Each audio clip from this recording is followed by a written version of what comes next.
Assalamualaikum warahmatullahi wabarakatuh. Bagaimana kabarnya solih-solihah? Alhamdulillah, semoga kalian senantiasa diberikan kesehatan dan tetap semangat dalam belajar.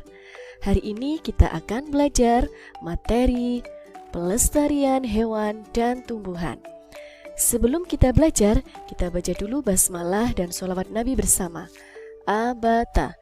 Bismillahirrahmanirrahim. Allahumma sholli ala Muhammad wa ala ali Muhammad. Mari kita simak materi berikut ini. Indonesia memiliki sumber daya alam hayati yang sangat melimpah. Sekitar 30% dari jenis hewan dan tumbuhan yang ada di bumi berada di Indonesia. Seiring dengan perkembangan zaman, banyak jenis-jenis hewan dan tumbuhan baru ditemukan. Akan tetapi juga ada ratusan, bahkan ribuan jenis hewan dan tumbuhan yang terancam punah, bahkan mengalami kepunahan. Ancaman terhadap hewan dan tumbuhan langka sangat memprihatinkan.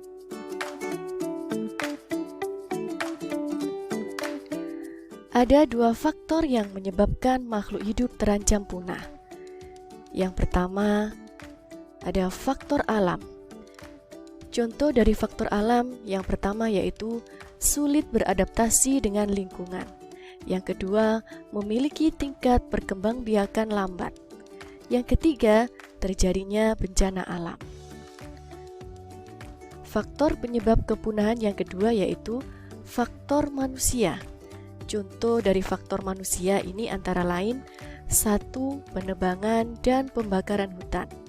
Kemudian perburuan liar, eksploitasi secara berlebihan, dan pembuangan sampah ke alam.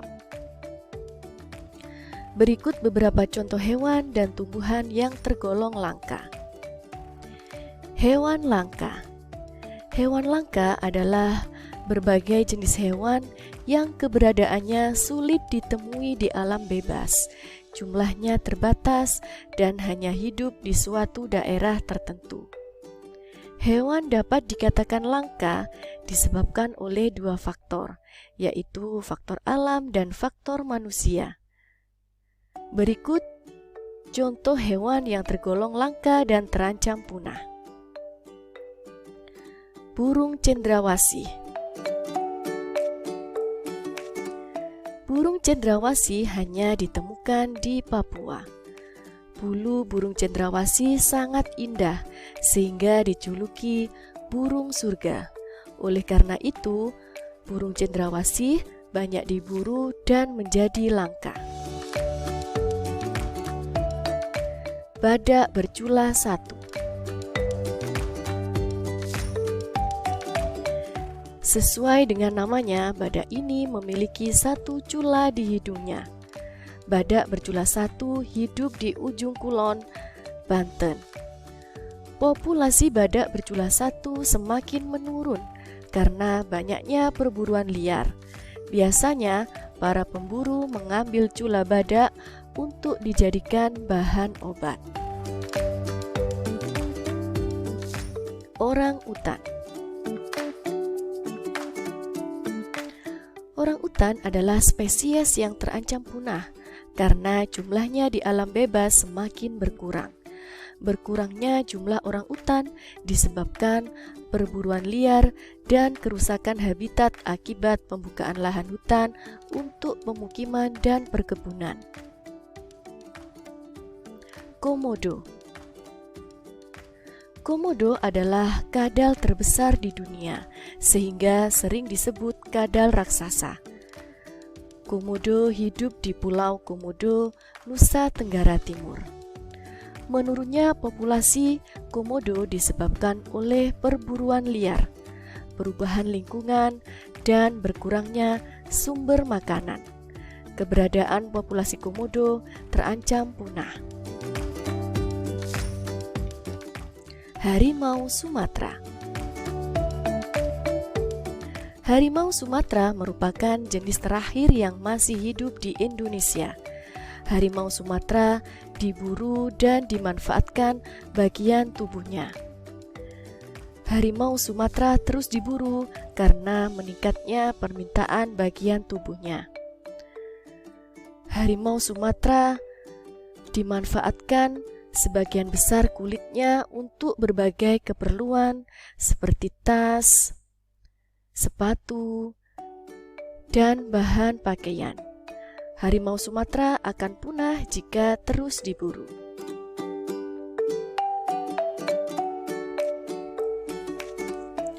Tumbuhan langka.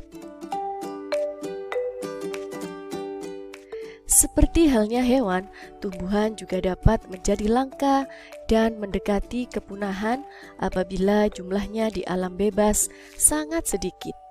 Berikut contoh tumbuhan langka di Indonesia. Rafflesia arnoldi.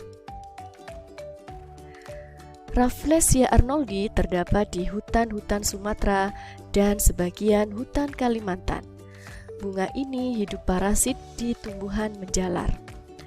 Kuncup bunga dapat dijadikan obat sehingga sering dijarah oleh manusia. Amorphopalus titanium.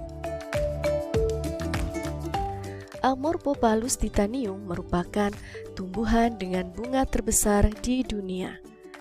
Bunga ini dinamakan bunga bangkai karena mengeluarkan bau tak sedap seperti bangkai. Bunga ini termasuk langka dan dilindungi pemerintah. Tempat habitat alami berada di Sumatera. Kantong semar.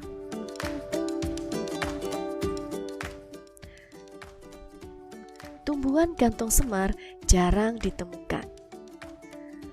Habitat kantong semar berada di rawa-rawa yang mempunyai sedikit kandungan nitrogen. Untuk mencukupi kebutuhan nitrogen, kantong semar memakan serangga sebagai sumber nitrogen. Sehingga tumbuhan ini disebut sebagai tumbuhan insektivora atau tumbuhan pemakan serangga. Tumbuhan kantong semar menghasilkan nektar atau bahan pembuat madu yang manis dan harum berupa cairan lengket. Tumbuhan kantong semar banyak terdapat di hutan Tangkuban Perahu, Jawa Barat.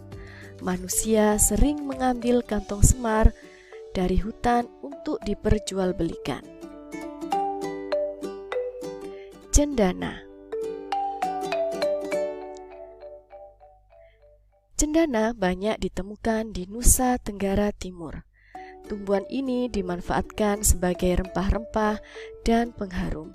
Keberadaannya kini langka dan harganya menjadi mahal. Aquilaria. Aquilaria merupakan tumbuhan penghasil kayu gaharu. Gaharu memiliki kandungan kadar damar yang wangi sehingga dijuluki emas beraroma dari hutan. Habitat di hutan pedalaman Kalimantan. Harga jual mahal sehingga banyak diburu orang, mengakibatkan keberadaannya hampir punah. Keberadaannya sekarang sangat mengkhawatirkan dan terancam punah. Apa saja yang dapat kita lakukan sebagai upaya pelestarian hewan dan tumbuhan? Upaya pelestarian hewan dan tumbuhan dapat dilakukan dengan dua cara. Yang pertama yaitu pelestarian in situ. Pelestarian in situ adalah pelestarian yang dilakukan di tempat asli hewan atau tumbuhan tersebut berada. Contoh pelestarian in situ antara lain Suaka Margasatwa, hutan lindung, dan taman nasional. Suaka Margasatwa adalah kawasan yang melindungi hewan, sedangkan hutan lindung adalah kawasan yang melindungi tumbuhan, sedangkan taman nasional adalah kawasan yang melindungi hewan dan tumbuhan. Upaya pelestarian hewan dan tumbuhan yang kedua yaitu pelestarian ex situ. Pelestarian ex situ adalah pelestarian yang dilakukan di luar tempat tinggal aslinya. Hal itu dilakukan karena hewan dan tumbuhan kehilangan tempat tinggal aslinya. Selain itu, pelestarian ex situ dilakukan sebagai upaya rehabilitasi, penangkaran, dan pembiakan hewan maupun tumbuhan langka.